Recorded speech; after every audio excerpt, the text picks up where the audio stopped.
Bərabər kəsirlərdə surəti böyük olan kəsir böyük, surəti kiçik olan kəsir isə kiçikdir.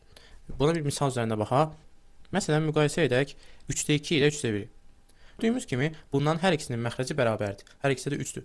Biz düsturumuza nə dedik? Onların surəti böyük olan böyükdür. 3-2-nin surəti 2-dir. 3-1-in surəti isə 1. 2 birdən böyük olduğu üçün 3-2 də 3-1-dən böyükdür. Həmçinin belə bir müqayisə apara bilərik. 5-3 ilə gəlin 5-6-nı müqayisə edək. Məxrəclər bərabərdir. 6 3-dən böyük olduğu üçün 5-6 5-3-dən böyükdür. Bəs surətləri bərabər olanda nə edəcəyik? Surətləri bərabər olan kəsirlərdə məxrəci böyük olan kəsir kiçik, məxrəci kiçik olan kəsir isə böyükdür. Bu dəfə gördüyünüz kimi tam tərsidir. Gəl bir məsələ üzərində yenə baxaq. Olsun 11-də 6 ilə 9-da 6. Gördüyünüz kimi bunların hər ikisinin surəti 6-dır, yəni bir-birinə bərabərdir. Gəl onda bunların məxrəcinə baxaq. Birinin məxrəci 11, birinin məxrəci 9. Biz qaydamızda dedik ki, məxrəci böyük olan kiçikdir.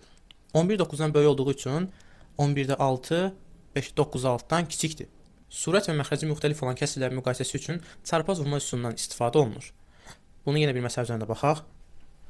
Gördüyünüz kimi həm surətlər fərqlidir, həm də məxrəclər fərqlidir. Çarpaz vurmada məxrəci surətə vururuq. Heç zaman surətli məxrəcə vurmayın. Həmişə məxrəci surətə. Baxın, 7-ni 4-ə tərəf ox qoydum, 9-u 3-ə tərəf ox. İndi hansının surətinə vururuqsa o tərəfdə yazırıq. Baxın, burada 9-u məsələn 3-ə vurduq, yazırıq sol tərəfdə, yəni sürət tərəfdə gördünüz. Oldu neçə? 27.